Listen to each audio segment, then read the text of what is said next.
My name is Mark Hillard. I was 32 years old when the galaxy tried to put humanity in a cage. I was Chief of Staff to President Sarah Mitchell of the United Earth Government. My job was to take information from the Joint Chiefs, the directors, and everyone else below me and bring it to the President. I was the person who made sure decisions happened. I was the person who made sure orders were carried out. I was the operational backbone of the United Earth Government during the most important event in human history. I am going to tell you what happened. Not what the history books say. Not what the documentaries show. What I saw. What I heard. What I did. In the year 2195, humanity achieved faster-than-light travel. We built ships that could cross the galaxy in weeks. We had colonies on Mars and several moons in the outer system. We had mining operations in the asteroid belt. We had been preparing for contact with alien life for decades, building ships and weapons and bases in secret, hoping we would never need them. We needed them. What we did not know was that someone had been watching us. The Galactic Council had been monitoring the Sol system for 500 years. Their observation posts were hidden in the outer system, beyond the reach of our sensors. They watched us evolve from a species that could barely reach orbit to a species that could cross the stars. They watched us fight wars and build cities and split the atom and reach for the heavens. They watched all of it. And they waited. When our first FTL ship left the Sol system, the Council knew immediately. Their sensors detected the subspace signature, and their leaders sent us a message. The message arrived at the United Earth Government Intelligence Center at 0347 Standard Time. I was pulled from sleep by the emergency chime on my secure line. I knew before my eyes fully opened that something had gone wrong. I had been Chief of Staff long enough to recognize the particular tone of a crisis call. I dressed in the dark, my hands moving with practiced efficiency. My quarters were modest by government standards.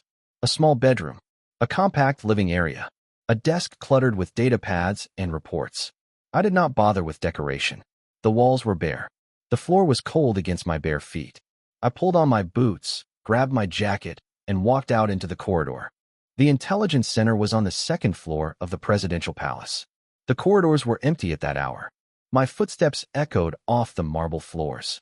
The air was cool and dry, recycled through the palace's environmental systems. I could smell the faint scent of cleaning solution that the maintenance crews used on the night shift. Director Richard Halloway was waiting for me when I arrived. He was a tall man, with gray hair and a face that had seen too many sleepless nights. He had been Director of Intelligence for 12 years. He did not look scared. He looked concerned. His eyes were sharp. His hands were steady. He was holding a data pad. "Mark," he said, "we have an incoming message. It came through on a frequency we have never used before. It is addressed to the government of the Sol system." "From where?" "From outside the system. From something calling itself the Galactic Council." He handed me the data pad. I read the message. It was short. It invited us to send a representative to discuss the future of humanity's place in the galactic community. I read it 3 times. Then I picked up the data pad and walked to the presidential palace. President Mitchell was in her office when I arrived. She was reading reports from the colonial administrations on Mars. Her office was large, with a desk made of dark wood and windows that overlooked the city of Geneva. The air was warm. The lighting was soft. She looked up as I entered. Her face was calm. Her eyes were sharp. "Mark," she said. "What is it?" I handed her the data pad. She read the message. Her face did not change. She put the data pad down on her desk and stared at the wall for a long time. "Give me the Joint Chiefs," she said. "Give me the Secretary of Defense. Give me the Secretary of State. Give me everyone." Within the hour, the Situation Room was full. General Maria Santos, the Secretary of Defense. She was a small woman with dark hair and a voice that could fill a room. She had served in the military for 30 years. She had fought in 3 conflicts. She did not waste words. Admiral James Corrigan, the Chief of Naval Operations. He was tall, with broad shoulders and a jaw that looked like it had been carved from stone. He had commanded ships for 20 years. He had never lost one. The Joint Chiefs, the Directors of Intelligence, a dozen other officials. We gathered around the table in the cold, sterile room 3 stories beneath the surface. President Mitchell stood at the head of the table. She held the data pad in her hand. "The Galactic Council has invited us to send a representative," she said. "They want to discuss humanity's place in the galactic community. We need to decide who we send." The room was silent. "I want Ambassador David Miller," she said. He is currently serving as our ambassador to Spain. He is 57 years old. He has served in the diplomatic corps for 30 years. He is considered one of the finest diplomats on earth. Get him on the line. Miller was contacted. He was in Madrid, in the embassy, reviewing reports from the Spanish government. He answered the secure line immediately. His face appeared on the holographic display. He was a man of medium height, with silver hair and a face that was lined but handsome. His eyes were blue. His voice was calm. "Ambassador Miller," President Mitchell said, "I need you to come to Geneva. Immediately. We have been invited to the Galactic Council. I am sending you as our representative." Miller did not hesitate. "Madam President, it would be my honor. I will be on the next transport." He arrived within hours. He was calm. He was professional. He was ready. I met Miller in the briefing room adjacent to the Situation Room. It was a small space, dominated by a rectangular table and surrounded by holographic display panels. The air was cool. The lighting was dim. The walls were bare concrete. I could hear the hum of the ventilation system, a low constant drone that filled the silence. "Ambassador," I said, "I am Mark Hillard, Chief of Staff. I will be your primary point of contact during this mission." Miller shook my hand. His grip was firm. His eyes were sharp. "What do we know about them?" he asked. I pulled up the intelligence files on the holographic display. Scant reports, fragmentary data, observations from the outer system that had been collected over decades. The display cast a blue glow across Miller's face. "Almost nothing," I said. "We know they have been watching us for 500 years. We know they have observation posts in the outer system. We know they are organized. We know they are powerful. Beyond that, we are guessing. What do they want? We do not know." The message was vague. Discuss the future of humanity's place in the galactic community. It could be anything.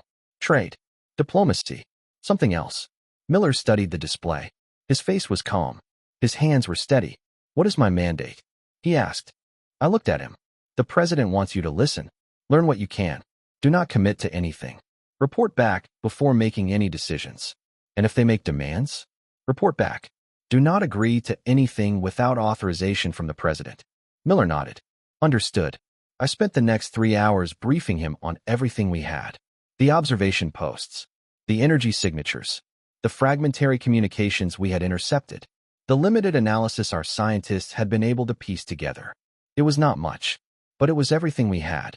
Miller listened to all of it. He asked questions. He took notes. He did not interrupt. President Mitchell joined us for the final briefing. She stood at the head of the table, her hands flat on the surface, her eyes fixed on Miller. "Ambassador," she said, "you are representing humanity. You are representing Earth. You are representing everything we have built. Do not let them intimidate you. Do not let them bully you. And do not agree to anything that compromises our sovereignty." "Madam President," Miller said, "I understand. I will not let you down." "I know you will not," President Mitchell said. "That is why I chose you." Miller left for the council station the next morning. I watched his ship depart from the observation deck at the Geneva spaceport. It was a small vessel, sleek and white, designed for diplomatic missions. It rose slowly from the pad, its engines humming with a low vibration that I could feel in my chest. Then it accelerated upward, disappearing into the clouds. I stood there for a long time, watching the empty sky. The air was cold. The wind was sharp. The spaceport was quiet, except for the distant hum of other ships taking off and landing. I did not know if I would see Miller again. The journey to the council station took 3 weeks. 3 weeks later, I was in the intelligence center when Director Holloway called me down. He had an intelligence officer standing beside him. The officer's name was Lieutenant Commander Elias Voss. He was young, with dark hair and sharp eyes. He had been monitoring alien communications for 5 years. "Mark," Holloway said, "we have a live feed from the council station. Miller is in the chamber." Voss activated the feed. We watched it on the display. The chamber was enormous. It was circular, with tiered seating arranged in a ring around a central platform. The walls were made of a dark material that absorbed light. The ceiling was high, lost in shadow. Delegates from dozens of species sat in their designated positions. Some were tall. Some were small. Some had skin. Some had scales. Some had feathers. Some had features that I could not identify. Galactic stood at the center. He was tall, easily 7 feet. His skin was dark, almost black, with patterns that shifted in the light. His eyes were yellow and unblinking. His voice was amplified by the acoustics of the chamber. "Honored delegates," the Lax said, "the human representative stands before us. A species that has achieved faster than light travel. A species that has reached the stars." He paused, his eyes fixed on Miller. "Under Council Law, Article 7, Section 3, any species that achieves FTL travel is subject to review by the Galactic Council. The Council has the authority to determine whether that species is ready for full participation in the galactic community." The chamber was silent. "The Galactic Council has existed for 10,000 years, the Lax said. "We have guided the galaxy through wars and crises and catastrophes. We have maintained the peace. We have preserved order. We have protected the weak from the strong. This is our purpose. This is our duty. This is our law." He stepped closer to Miller. His shadow fell across the ambassador. "The Council has reviewed humanity's history. Your wars, your famines, your environmental destruction, your development of nuclear weapons. The Council has determined that humanity is not yet ready for full participation in the galactic community." His voice was formal, measured. "The Council is willing to offer you a place among us. As a protectorate, under our guidance, under our protection, you will accept our laws. You will accept our oversight. You will accept our limitations. And in 500 years, when you have proven that you are mature enough to handle the responsibilities of full membership, you will be welcomed into the galactic community." Miller was quiet for a long moment. Then he spoke. "High Chancellor," he said, "I would like to understand the terms of this protectorate status." The Lax gestured to a delegate who was sitting near the front of the chamber. She was small, with skin that shimmered like liquid silver. Her eyes were large and dark. She rose slowly. "This is Lyra," the Lax said. "She is a delegate from the Zephyri. She will explain." Lyra stepped forward. Her voice was soft. It carried clearly through the chamber. "Ambassador," she said, "protectorate status means that your species will be placed under the guidance of the Council. You will not be permitted to expand beyond your current borders. You will not be permitted to develop new weapons. You will not be permitted to trade with other species without Council approval. You will not be permitted to establish colonies on new worlds. You will not be permitted to conduct military operations without Council authorization." She paused. "In essence, your species will be frozen in place. You will wait. You will learn. You will grow under our guidance. And in 500 years, you will be ready." Miller's voice was steady. "Ready for what?" "Ready to join the galactic community as a full member. Ready to take your place among the species that have earned the right to govern themselves." 500 years, Miller said. "You want us to wait 500 years? The galaxy has waited for you for 500 years. We have been watching you for 5 centuries. We have been patient. We have been generous. We are offering you a place among us. Most species do not receive such an offer. We did not ask for your offer. You did not need to. The Council acts in the best interest of the galaxy, and the galaxy is best served by ensuring that young species do not destroy themselves before they are ready." Miller looked at her. Then he looked at the Lax. Then he looked at the assembled delegates. "High Chancellor," he said, "Earth will never agree to those terms." Thalax's eyes narrowed. "You are refusing?" "I am stating a fact. Earth will not accept protectorate status. Earth will not surrender its sovereignty. Earth will not allow aliens to govern us." The Lax spoke calmly. "Under Council law, refusal of a protectorate designation is not an option. The Council has the authority to impose this status on any species that has achieved FTL. This is not a request. It is a legal obligation." "Then your law is wrong," Miller said. A delegate rose. He was a luminary named Thalasser. He was tall, with smooth skin and large eyes. His bioluminescent patterns shifted through colors that indicated distress. His voice was calm but firm. "High Chancellor," Thalasser said, "the humans were invited here to discuss their place in the galactic community. They were not invited to be told they have no choice." "The law is clear," the Lax said. "Article 7, Section 3. The law was written 10,000 years ago," Thalasser said. "It was written for a different galaxy, a different time.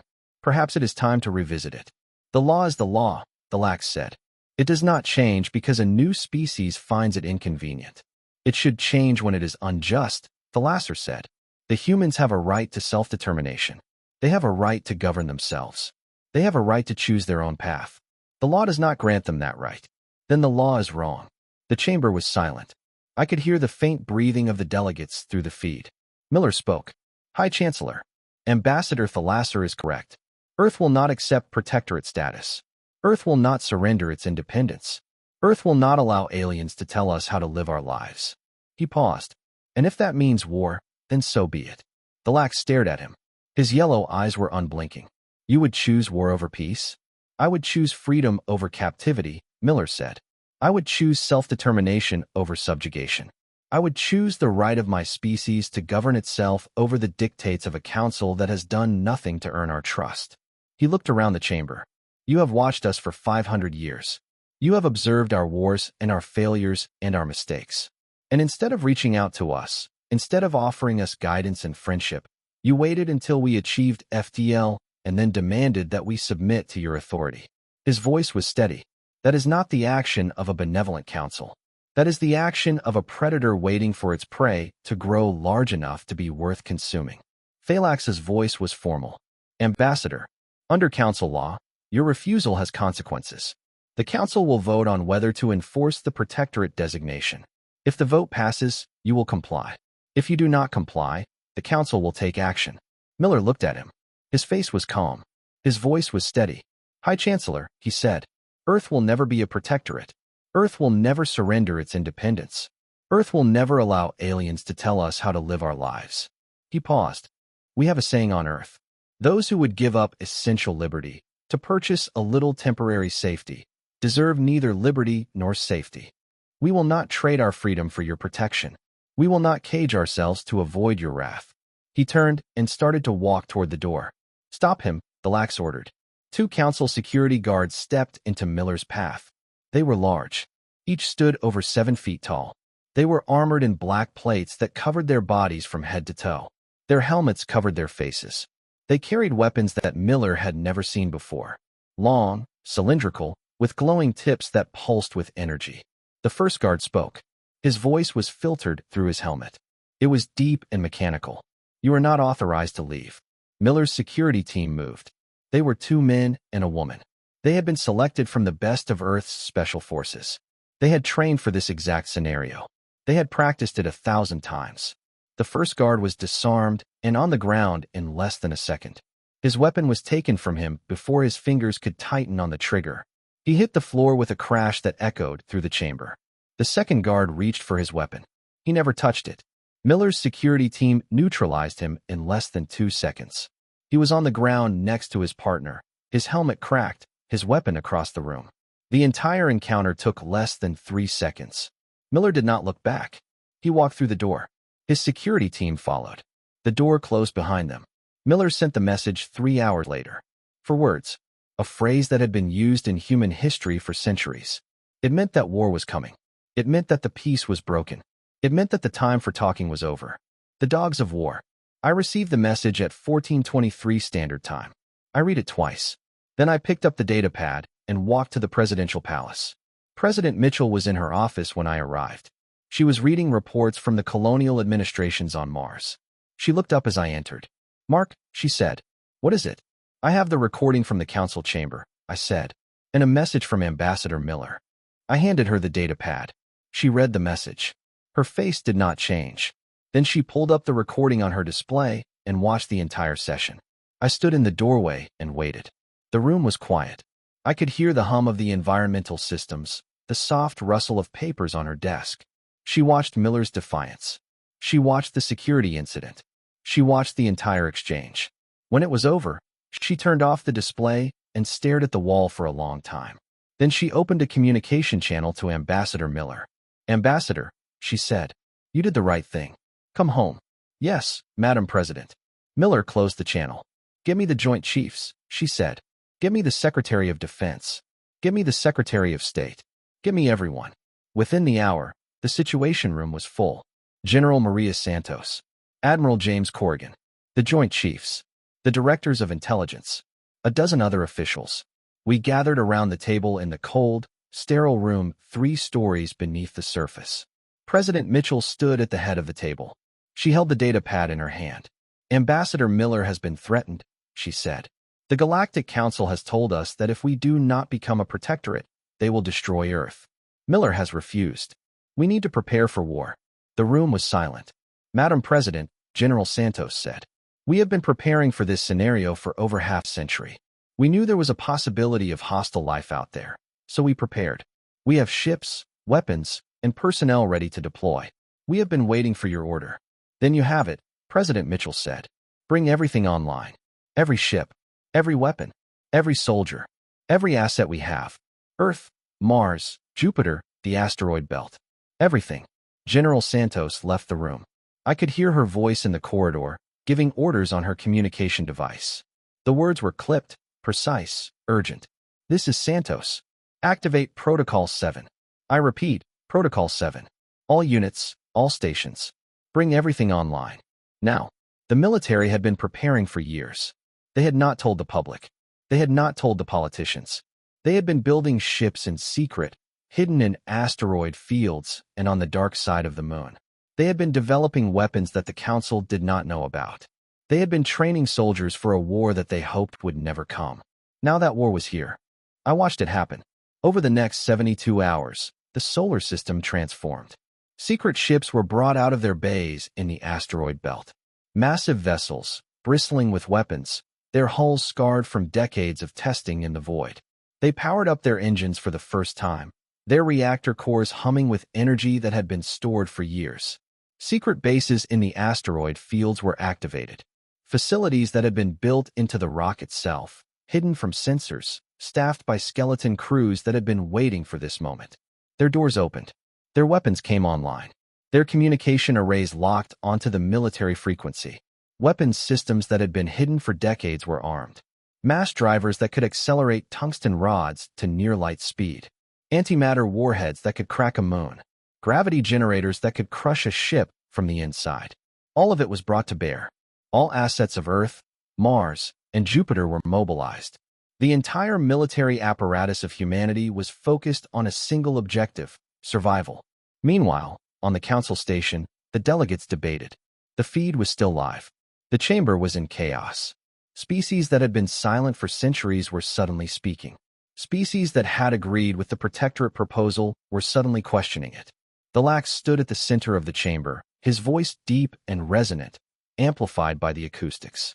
The human ambassador has refused our terms, the Lax said. He has assaulted our security personnel. He has left the chamber without authorization. Under council law, this constitutes an act of aggression. The council must respond. Thalasser rose. His bioluminescent patterns shifted through colors of anger. High Chancellor, Thalasser said, the humans were provoked. You threatened to destroy their homeworld. Their security team acted in defense of their ambassador. Under council law, self-defense is not an act of aggression. The council's authority is at stake, the Lax said. If a young species can defy us without consequences, then the council is finished. We must send a fleet to Sol. We must enforce the protectorate designation. The chamber erupted. 50 species objected simultaneously. Lyra rose. Her skin shimmered with fear. High Chancellor, the humans have committed no act of aggression.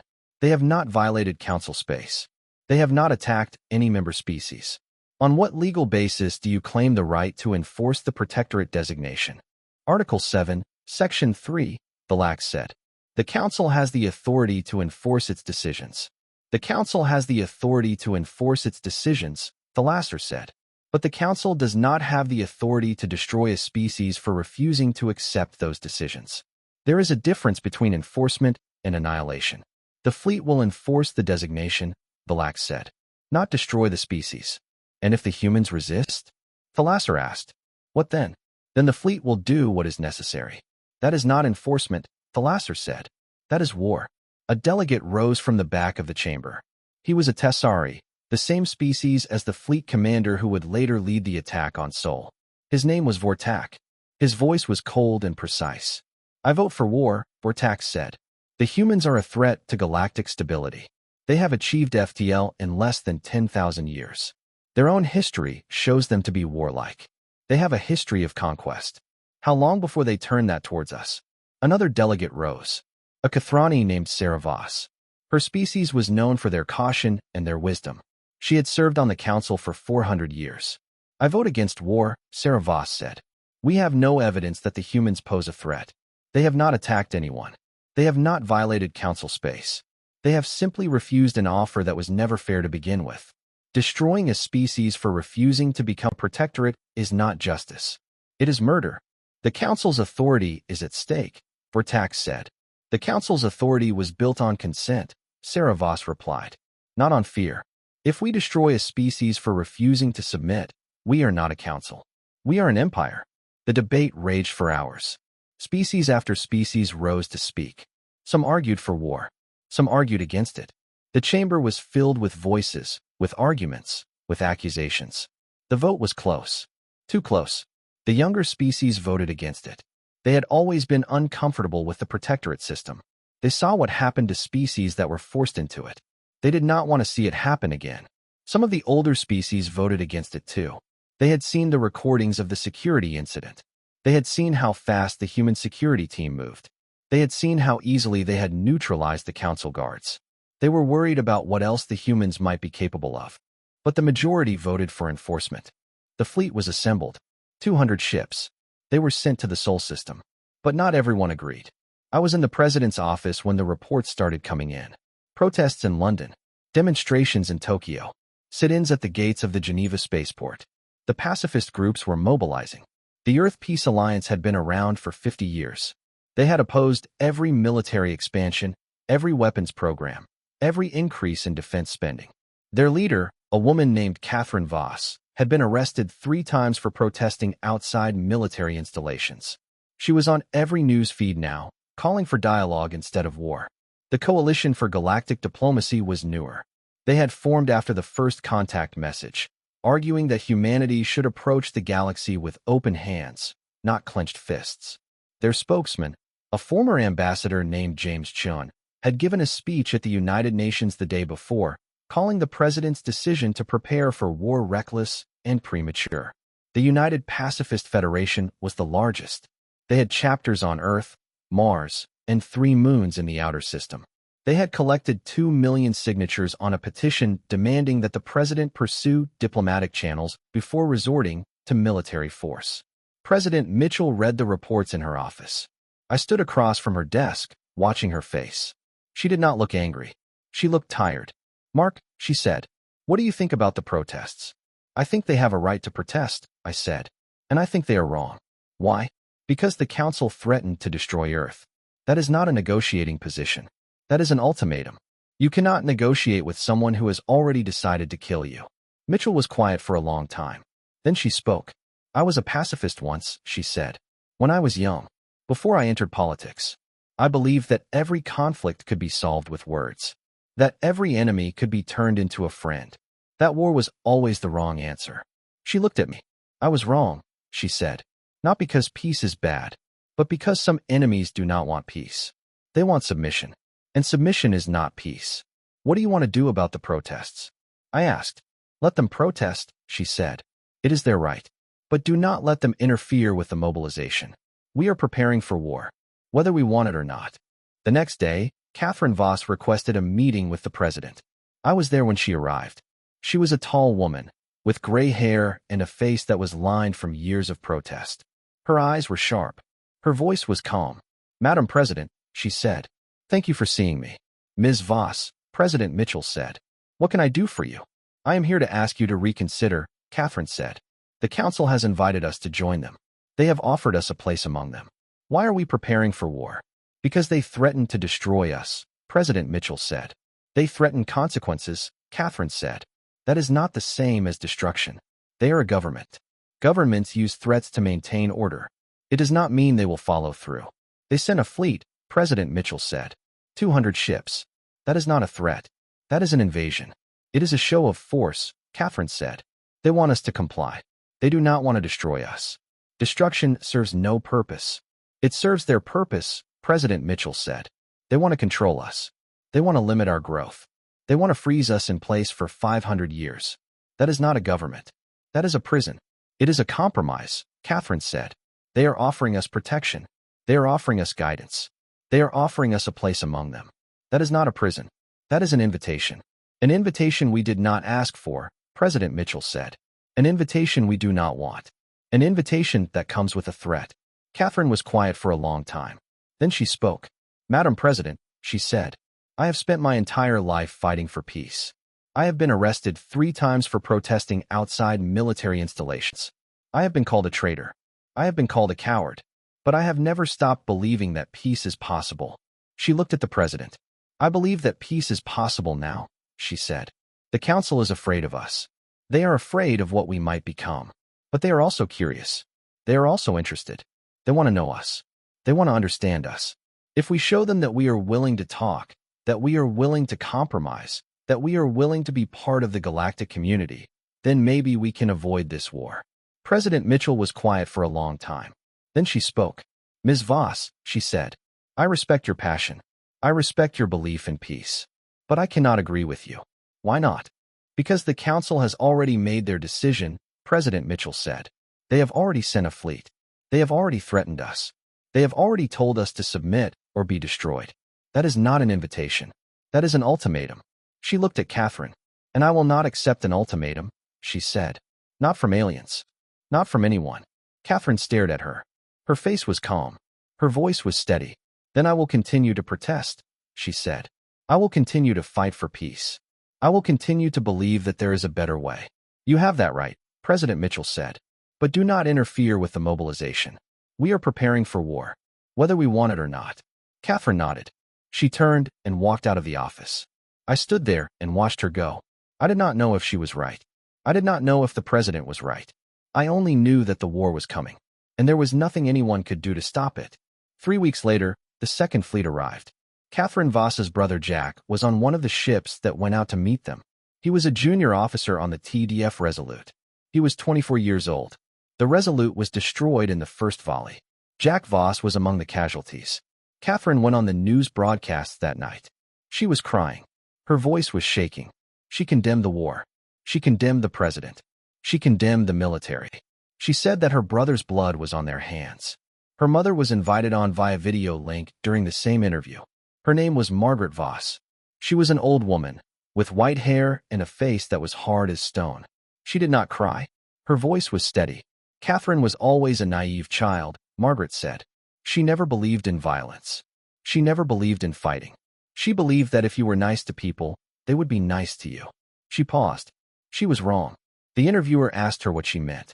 When Catherine was 20 years old, her best friend was attacked by a pro-war activist, Margaret said. He beat her. He kicked her. He left her on the street. Catherine was there. She saw it happen. She did nothing. She paused again. Her friend died, Margaret said. She was beaten to death. And Catherine stood there and watched. The interviewer was silent. Catherine is not a pacifist, Margaret said. She is a coward. She hides behind her beliefs because she is afraid to fight. She hides behind peace because she is afraid of violence. She hides behind her principles because she is afraid of consequences. She looked directly at the camera. My son died fighting for Earth, she said. He died protecting our home. He died doing what Catherine refused to do. He died fighting. She paused one last time. Catherine can condemn the war all she wants. But my son is dead, and her beliefs did not save him. The interview ended. Catherine was chastised in the press. She was called a coward. She was called a traitor. She was called everything but a pacifist. She never spoke publicly again. I left her office and walked to the Situation Room. The corridors were busy. Officers moved with purpose. The air was thick with tension. I could hear the hum of the communication systems, the distant sound of ships taking off from the spaceport. The Situation Room was dark. The main display showed the solar system. Red markers indicated the positions of our ships. Blue markers indicated the positions of our bases. The display was covered in both. General Santos was standing at the tactical console. She looked up as I entered. Mark, she said, the mobilization is on schedule. All ships are in position. All bases are online. All weapons are armed. Good, I said. The president wants us ready. We are ready, Santos said. We have been ready for 50 years. I stood there and watched the display. The red markers were moving into position. The blue markers were glowing. The solar system was transforming from a place of peace into a fortress. I did not know if it would be enough. 3 weeks later, the fleet arrived. I was in the Situation Room when the alarm sounded. The main display lit up with red markers. 200 ships, moving in formation, heading toward Earth. The room was cold. The air was stale. I could smell the coffee that someone had left on the table, gone cold hours ago. They are here, Admiral Corrigan said. He was standing at the tactical console, his eyes fixed on the display. 200 ships, moving in formation, heading toward Earth. What is our status? I asked. 300 ships in position, Corrigan said. Weapons online. Shields up. We are ready. Good, I said. Open a channel. The main display flickered. A face appeared. It was a Tessari, one of the older species in the Council. Its skin was dark, its eyes were deep-set, its mouth was a thin line. This was Admiral Krell. Human fleet, Krell said. This is Admiral Krell of the Galactic Council. You are ordered to surrender immediately. If you do not comply, we will open fire. Corrigan appeared on the screen. He was calm. His voice was steady. Admiral Krell. This is Admiral James Corrigan of the Terran Defense Force. We do not surrender. We do not comply. And we do not take orders from aliens. Krell stared at him. Your ships are primitive. Your weapons are ineffective. You are a young species playing at war. Surrender now, and we will spare your species. Corrigan smiled. It was a cold smile. A hard smile. The smile of a man who had been waiting for this moment his entire career. Admiral Krell, you have no idea what we have. He closed the channel. The Battle of Seoul was the first time humanity fought an alien species. It would not be the last. Admiral Corrigan had positioned his 300 ships in a defensive formation around Earth. He had split them into 3 squadrons of 100 ships each. The first squadron, commanded by Captain Elena Vasquez aboard the TDF Vigilance, was positioned in a wide arc above the ecliptic plane. The second squadron, commanded by Commander James Okonkwo aboard the TDF Defiance, was positioned below the ecliptic. The third squadron, commanded by Lieutenant Commander Sarah Park aboard the TDF Sentinel, was positioned in a tight formation directly between the Council fleet and Earth. Corrigan's plan was simple. The first 2 squadrons would create overlapping fields of fire. The third squadron would hold the center and absorb the initial attack. When the Council fleet committed to the engagement, the first 2 squadrons would swing in from the flanks and create a kill box. The Council fleet flew straight into it. Krell had positioned his 200 ships in a traditional formation, a solid wall of vessels, moving in perfect unison. It was the formation that the Council had used for 10,000 years. It had never failed. It failed now. The Council ships opened fire. Their weapons were energy-based. Beams of light that struck our shields and dissipated. Our shields flickered. Our hulls heated up. But nothing penetrated. Nothing got through. Our armor was too heavy and designed to take multiple energy weapon hits. Corrigan watched the tactical display. He watched the Council fleet commit to the engagement. He watched them move into the kill box. Vasquez, he said. Now. The first squadron swung in from above. The second squadron swung in from below. The third squadron held the center. The Council fleet was caught in a crossfire from 3 directions. Then Corrigan gave the order that changed everything. All ships. Fire mass drivers. The mass drivers had been developed in secret over the last 20 years. They were among the most devastating weapons humanity had ever built. They accelerated tungsten rods to near-light speed. Each rod carried the force of a tactical nuclear weapon. They struck with precision accuracy. They struck with devastating force. The first volley hit the Council fleet like a hammer. Ships that had been designed to withstand energy weapons were torn apart by kinetic impact. Hulls shattered. Shields collapsed. Ships disintegrated. The Council fleet had never faced weapons like these. They had no defense against them. They had never needed one. We could hear their comms chatter through the feed. Alien voices, panicked, desperate. What is happening? Our shields are failing. Unknown weapons. Kinetic impact. We cannot defend. All ships, retreat. Retreat. Krell's voice cut through the chaos. Hold formation. Hold formation. Do not retreat. Krell watched his ships die. He watched them explode in chains of fire, their wreckage spinning into the void. He watched the human fleet close in from 3 directions, picking off his ships one by one. Pull back, he ordered. Pull back. It was too late.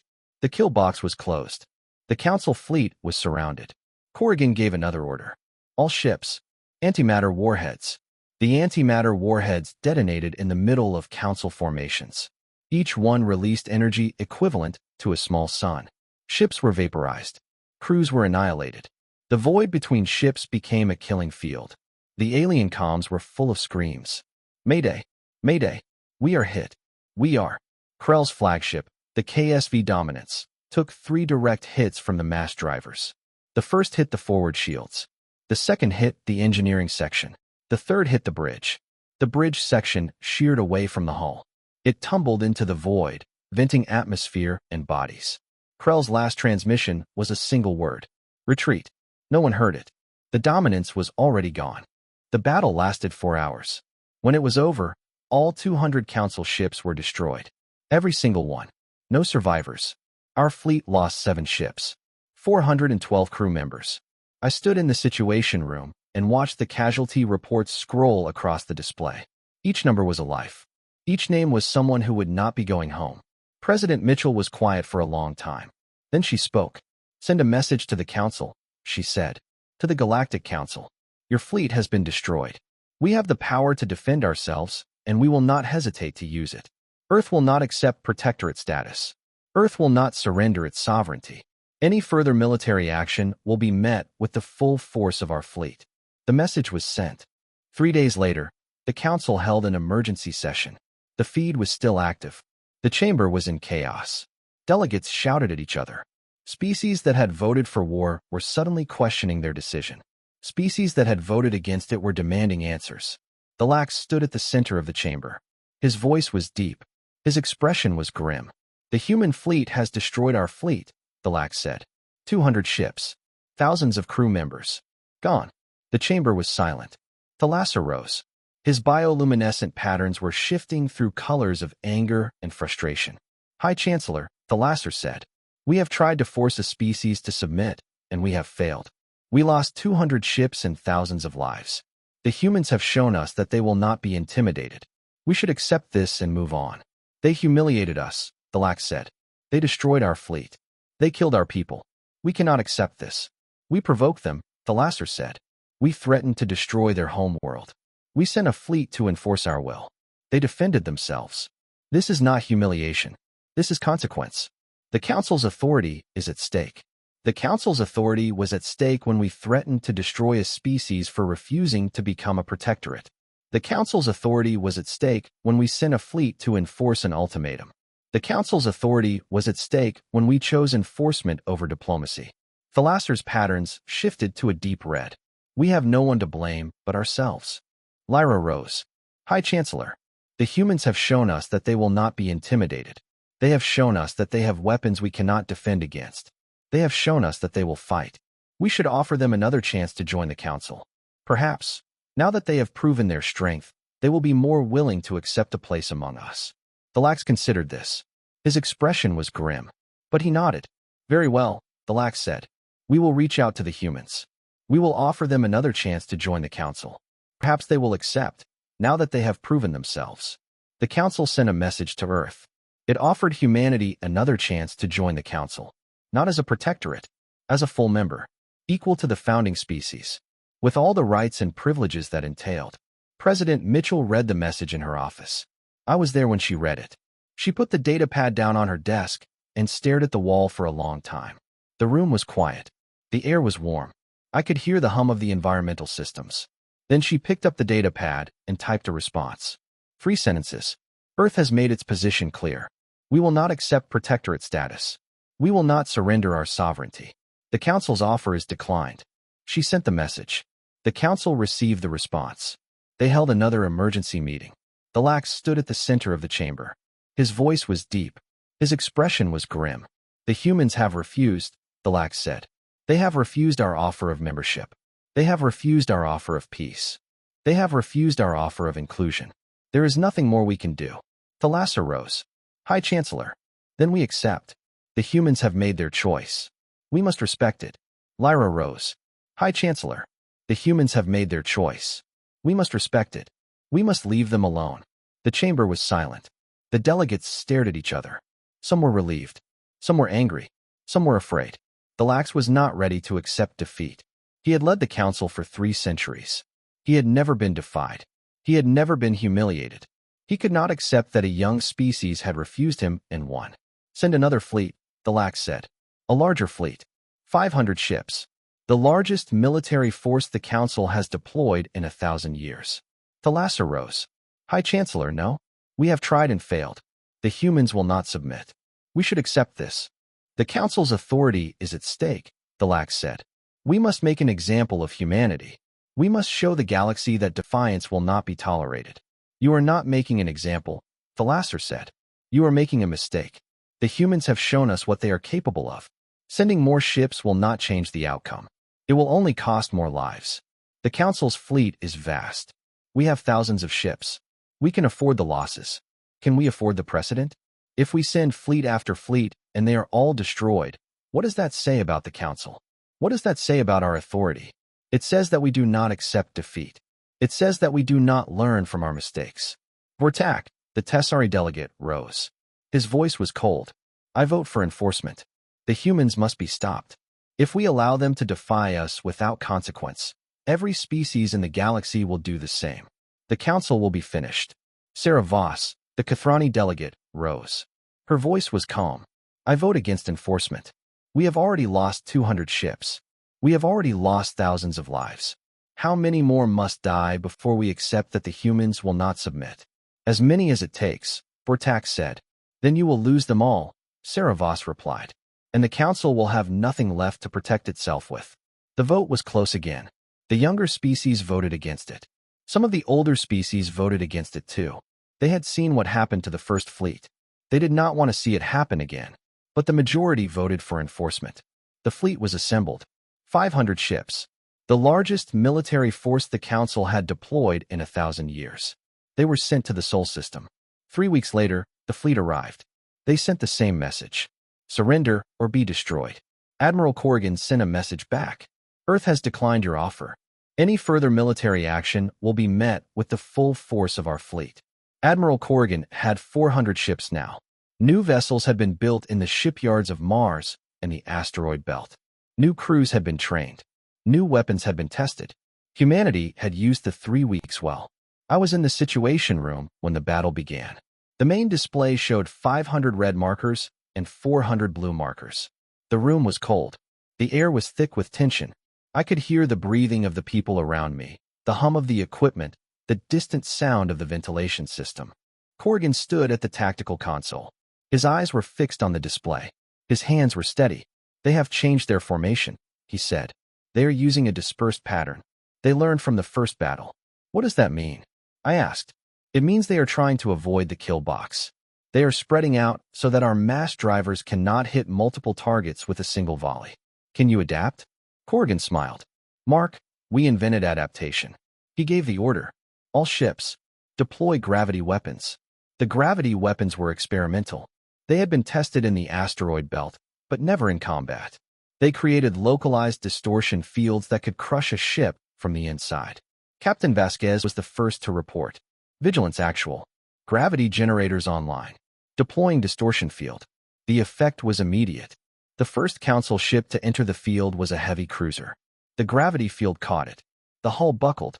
The midsection collapsed inward. The ship crumpled like a tin can in a fist. The bow and stern snapped apart. Debris sprayed into the void. Vigilance actual, Vasquez said. 1 contact down. Hull collapse. We could hear the alien comms. Panicked voices. What is happening? My ship is shaking apart. Unknown weapon. It is crushing us. We cannot. Mayday. Mayday. Hull breach.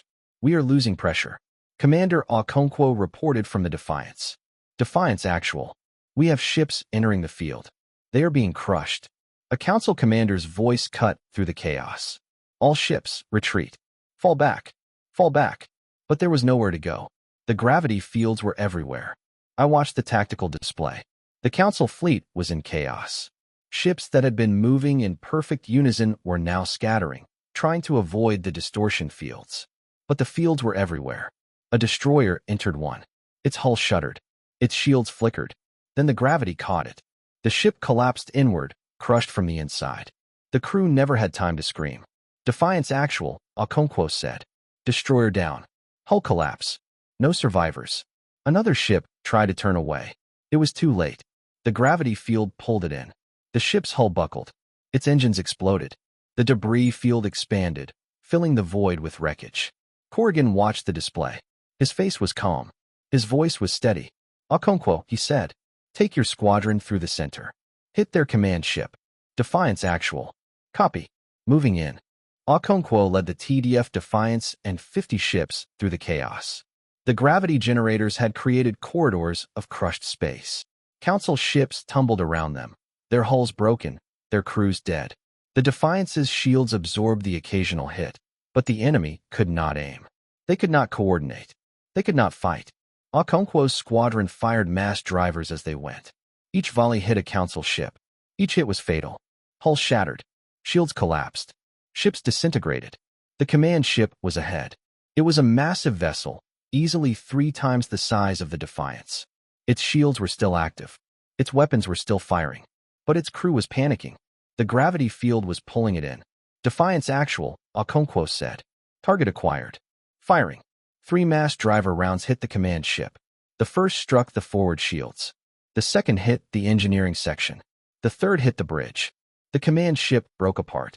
Its hull split down the middle. The two halves tumbled away from each other, venting atmosphere and bodies. The debris field expanded, filling the void with wreckage. Without their command ship, the Council fleet lost coordination. The remaining ships broke into smaller groups, each one fighting independently. Corrigan's fleet picked them off one by one. The battle lasted 6 hours. When it was over, all 500 Council ships were destroyed. Every single one. No survivors. Our fleet lost 12 ships. 744 crew members. After the battle, President Mitchell sent a message to the Council. To the Galactic Council. Your second fleet has been destroyed. We have now defeated 2 of your fleets. We have the power to defend ourselves, and we will not hesitate to use it. Earth will not accept protectorate status. Earth will not surrender its sovereignty. Any further military action will be met with the full force of our fleet. The Council received the message. They held an emergency meeting. The Lax stood at the center of the chamber. His expression was grim. His voice was heavy. We have lost a second fleet, he said. 500 ships. Thousands of crew members. Gone. The chamber was silent. Thalassa rose. His bioluminescent patterns were shifting through colors of grief. High Chancellor, Thalassa said. We have tried twice and failed twice. We have lost 700 ships. We have lost thousands of lives. The humans will not submit. They will not surrender. They will not be caged. We must accept this. Never, the Lax said. The Council's authority is at stake. We will send another fleet. The largest fleet the Council has ever assembled. We must show the galaxy that defiance will not be tolerated. Thalassa rose. High Chancellor, no. We have tried and failed. The humans will not submit. We should accept this. You are not making an example, Thalassa said. You are making a mistake. The humans have shown us what they are capable of. Sending more ships will not change the outcome. It will only cost more lives. The Council's fleet is vast. We have thousands of ships. We can afford the losses. Can we afford the precedent? If we send fleet after fleet and they are all destroyed, what does that say about the Council? What does that say about our authority? It says that we do not accept defeat. It says that we are willing to sacrifice everything for pride. Bortak rose. His voice was angry. We must not show weakness. The Council must stand firm. If we retreat now, we will never recover. We have already lost 700 ships, Thalassa said. The galaxy is watching. What message do we send if we continue to throw away lives? That we are strong, Vortax said. That we are foolish, Thalassa replied. And the galaxy will remember. The majority voted for enforcement. The fleet was assembled. 300 ships. They were sent to the Sol system. 3 weeks later, the fleet arrived. Admiral Corrigan had 500 ships now.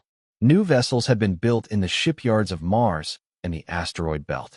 New crews had been trained. New weapons had been tested. Humanity had used the time well. I was in the situation room when the alarm sounded. The main display lit up with red markers. 300 ships. Moving in formation. Heading toward Earth. 300 ships, Corrigan said. They are learning. Smaller fleet this time. What is our status? I asked. 500 ships in position. Weapons online. Shields up. We are ready. Corrigan studied the display. His face was calm. His hands were steady. They changed their tactics again, he said. They are using a scattered formation, trying to avoid the kill box. Can you adapt? We invented adaptation, remember? He gave the order. All ships. Engage. Mass drivers. Antimatter warheads. Gravity weapons. Everything we have. The battle was different from the first 2. The Council fleet had learned. They used new tactics, new formations, New weapon configurations. They spread out, avoiding the kill box that had destroyed the first two fleets. But they were still outmatched. Captain Vasquez led the TDF Vigilance and 100 ships in a wide arc above the ecliptic. Commander Okonkwo led the TDF Defiance and 100 ships below the ecliptic. Lieutenant Commander Park led the TDF Sentinel and 100 ships in a tight formation directly between the Council fleet and Earth. Corrigan's plan was simple. The first two squadrons would create overlapping fields of fire. The third squadron would hold the center and absorb the initial attack. When the Council fleet committed to the engagement, the first two squadrons would swing in from the flanks and create a kill box. The Council fleet flew straight into it. The Council ships opened fire. Their weapons were energy-based. Beams of light that struck our shields and dissipated. Our shields flickered. Our hulls heated up. But nothing penetrated. Nothing got through. Our armor was too heavy and designed to take multiple energy weapon hits. We could hear their comms. Alien voices, confused. Our weapons are not penetrating. Their shields are too strong. Switch to high yield. Concentrate fire. It is not working. They are not even scratching. Vasquez, Corrigan said. Now. The first squadron swung in from above. The second squadron swung in from below. The third squadron held the center. The Council fleet was caught in a crossfire from three directions. All ships. Fire mass drivers. The mass drivers fired. Tungsten rods accelerated to near light speed. Each rod carried the force of a tactical nuclear weapon. They struck with precision accuracy. They struck with devastating force. The first volley hit the Council fleet like a hammer. Ships that had been designed to withstand energy weapons were torn apart by kinetic impact. Hulls shattered. Shields collapsed. Ships disintegrated. The alien comms were full of panic. Mass drivers. Incoming. Brace for impact. All ships. Evasive maneuvers. Evasive maneuvers. All ships. Retreat. Retreat. A commander's voice cut through. Hold formation. Hold formation. All ships. Antimatter warheads. The antimatter warheads detonated in the middle of Council formations. Each one released energy equivalent to a small sun. Ships were vaporized. Crews were annihilated. The void between ships became a killing field. All ships. Deploy gravity weapons. The gravity generators activated. Council ships were caught in the distortion fields. Their hulls buckled. Their shields collapsed. Ships crumpled like tin cans in a fist. The battle lasted 3 hours. When it was over, all 300 Council ships were destroyed. Every single one. No survivors. Our fleet lost 9 ships. 531 crew members. After the battle, President Mitchell sent a message to the Council. To the Galactic Council. Your third fleet has been destroyed. We have now defeated 3 of your fleets. We have the power to defend ourselves, and we will not hesitate to use it. Earth will not accept protectorate status. Earth will not surrender its sovereignty. Any further military action will be met with the full force of our fleet. 3 months of war. 3 months of tension. 3 months of preparation. Humanity used the time well. New ships were built. New weapons were tested. New crews were trained. The shipyards of Mars and the asteroid belt worked around the clock, producing vessels faster than they could be crewed. The military expanded. Recruits poured in from Earth, Mars, and the outer colonies. They were young. They were determined. They were ready. Admiral Corrigan was given the order. Take the war to the Council. Hit their primary world. End this. I was in the Situation Room when the fleet departed. 600 ships. The largest fleet humanity had ever assembled. Corrigan stood at the tactical console, his eyes fixed on the display. Mark, he said, this is it. We hit the Council's primary world. The war is over. What is their defenses? I asked. The Council has pulled everything they have left back to defend their capital. 500 ships. That is all they have. So we are facing 500 ships. We are. Can we win? Corrigan smiled. We invented winning. The fleet dropped out of FTL at the edge of the system. The planet was visible on the display. A world of crystal towers and ancient cities. The Council's primary world. The seat of power for the galactic government that had ruled for 10,000 years. The Council fleet was waiting. 500 ships in a defensive formation around the planet. They had pulled every ship they had left back to defend their capital. This was everything. If they lost this, they had nothing. Corrigan studied the display. His face was calm. His hands were steady. They are in a defensive formation, he said. They are waiting for us to attack. What is the plan? I asked. We go straight through them. Mass drivers. Antimatter warheads. Gravity weapons. Everything we have. We break their line. We take the planet. The fleet moved in. The Council fleet opened fire. Their weapons were energy-based. Beams of light that struck our shields and dissipated. Our shields flickered. Our hulls heated up. But nothing penetrated. Nothing got through. We could hear their comms. Alien voices, desperate. They are coming. 600 ships. All ships, hold formation. Defend the capital. Our weapons are not penetrating. Their shields are too strong. A council commander's voice cut through. This is our home. We do not retreat. We do not surrender. Fight to the last ship. Corrigan gave the order. All ships. Fire mass drivers. The mass drivers fired. Tungsten rods accelerated to near light speed. Each rod carried the force of a tactical nuclear weapon. They struck with precision accuracy. They struck with devastating force. The first volley hit the Council fleet like a hammer. Ships that had been designed to withstand energy weapons were torn apart by kinetic impact. Hulls shattered. Shields collapsed. Ships disintegrated. The alien comms were full of screams. Mass drivers. Incoming. Brace for impact. All ships. Evasive maneuvers. Evasive maneuvers. It is not enough. They are too fast. We cannot dodge them. The Council commander's voice cut through again. No retreat. This is our home. Fight. All ships. Antimatter warheads. The antimatter warheads detonated in the middle of Council formations. Each one released energy equivalent to a small sun. Ships were vaporized. Crews were annihilated. The void between ships became a killing field. All ships. Deploy gravity weapons. The gravity generators activated. Council ships were caught in the distortion fields. Their hulls buckled. Their shields collapsed. Ships crumpled like tin cans in a fist. The Council commander's voice came through one last time. This is Commander Threx of the Defense Fleet. We are lost. The homeworld is. The transmission cut off. Threx's ship was gone. The battle lasted 4 hours. The Council fleet fought with everything they had. They were defending their capital. They were defending the seat of power for the government that had ruled the galaxy for 10,000 years. They fought harder than any Council species had fought before, but they were still outmatched. Corrigan's fleet used mass drivers, antimatter warheads, and gravity weapons. The same weapons the Council had never seen. The same weapons the Council had no defense against. When it was over, all 500 Council ships were destroyed. Every single one. No survivors. Our fleet lost 17 ships. 983 crew members. The Council's primary world was defenseless.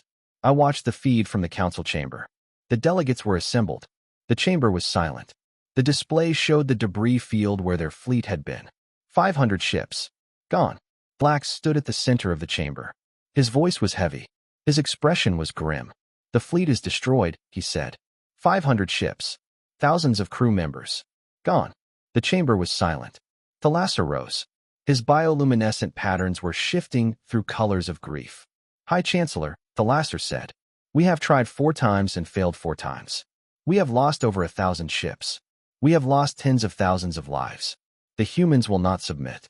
They will not surrender. They will not be caged. We must accept this. We have no choice, Lyra said. We have less than 100 ships left to protect the entire galaxy. We cannot continue. Thalax stared at the delegates. His face was a mask of disbelief. He had led the Council for 3 centuries. He had never been defied. He had never been humiliated. He could not accept that a young species had refused him and won. But he had no choice. Send a message to Earth, Thalax said. The Galactic Council recognizes humanity's sovereignty. We will not interfere in their affairs. We will not threaten their species. We will not attack their worlds. We ask only that they allow us to exist in peace. The message was sent. President Mitchell read the message in her office. I was there when she read it. She put the datapad down on her desk and stared at the wall for a long time. The room was quiet. The air was warm. I could hear the hum of the environmental systems. Then she looked at me. Give me a ship, she said. I am going to the Council. We arrived at the Council station 3 days later. The president walked through the corridors of the station. The same corridors that Ambassador Miller had walked through years before. The same crystal walls. The same polished floors. The same alien smell. But this time, the Council was waiting for her. The chamber was full. Every delegate was present. Every species was represented. The president walked to the center of the chamber. She stood where Miller had stood. She stood where the Lax had stood. The Lax was there. He was old. He was tired. He had led the council for 3 centuries. He had never been defied. He had never been humiliated. He could not accept that a young species had refused him and won. But he had no choice. President Mitchell spoke. Her voice was calm. It carried clearly through the chamber. "My name is Sarah Mitchell," she said, "President of the United Earth Government. I am here to accept the Galactic Council's recognition of Earth's sovereignty." The chamber was silent. "You have sent us a message recognizing our sovereignty. You have promised not to interfere in our affairs. You have promised not to threaten our species. You have promised not to attack our worlds." She paused. "Earth accepts your recognition. Earth will not interfere in your affairs. We expect the same in return." She paused again. "But let me be clear. Earth did not want this war. Earth did not start this war. Earth was threatened. Earth was told to submit or be destroyed. Earth refused." Her voice was steady. "We refused because we believe in self-determination. We refused because we believe in freedom. We refused because we believe that no species has the right to tell another how to live." She looked at the assembled delegates. "We are not your enemy. We are not your threat. We are a species that wants to govern itself. Respect our sovereignty, and we will respect yours." She paused one last time. "The war is over.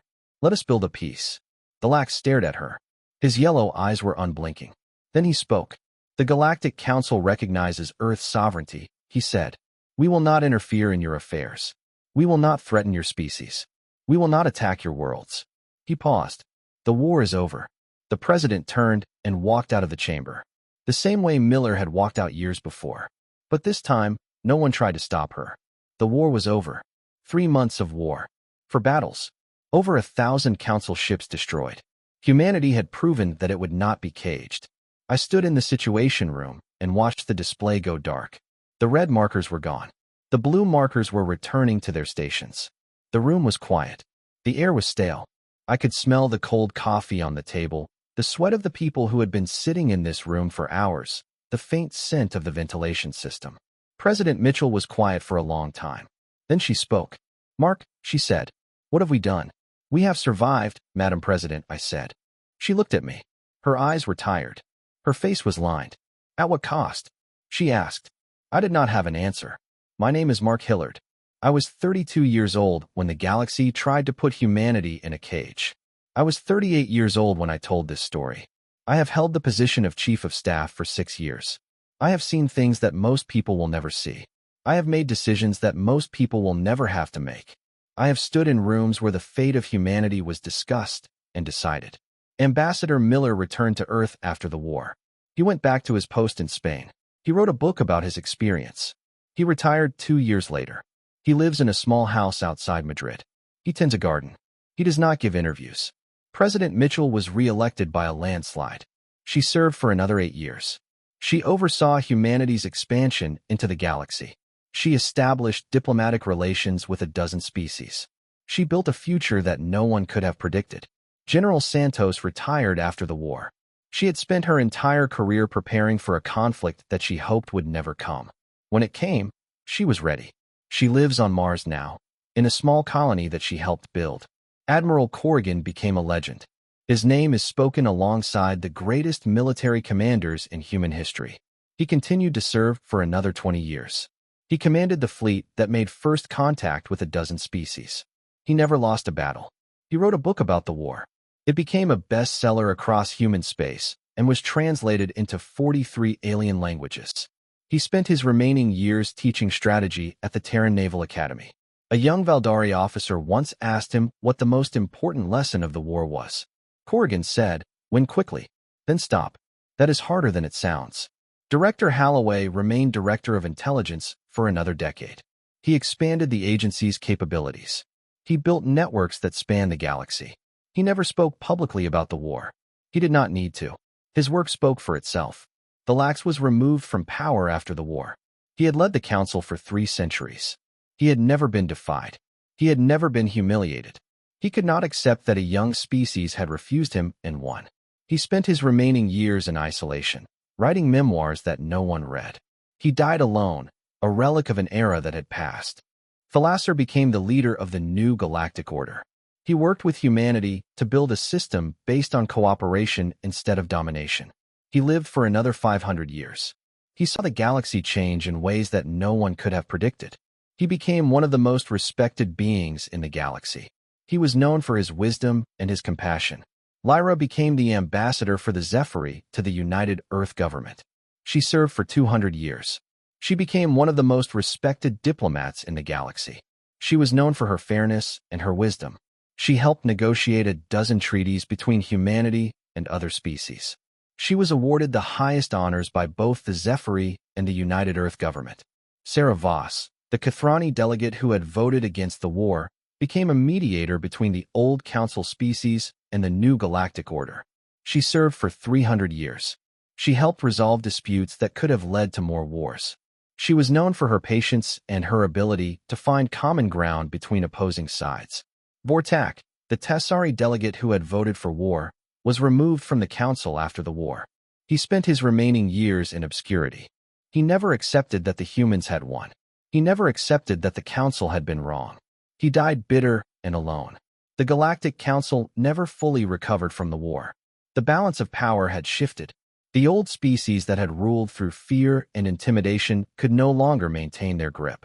The younger species that had voted against the war began to assert themselves. New alliances were formed. New systems were built. Humanity succeeded because we refused to be caged. We refused to accept the limits that others placed on us. We refused to bow to authority that had not earned our respect. We refused to trade our freedom for someone else's protection. We are not perfect. We have made mistakes. We have caused harm. We have done things that we regret. But we have also done things that no other species has ever done. We have achieved things that were considered impossible. We have built a future that no one could have predicted. And we did it our way. This is the story of how humanity refused to be caged. The end.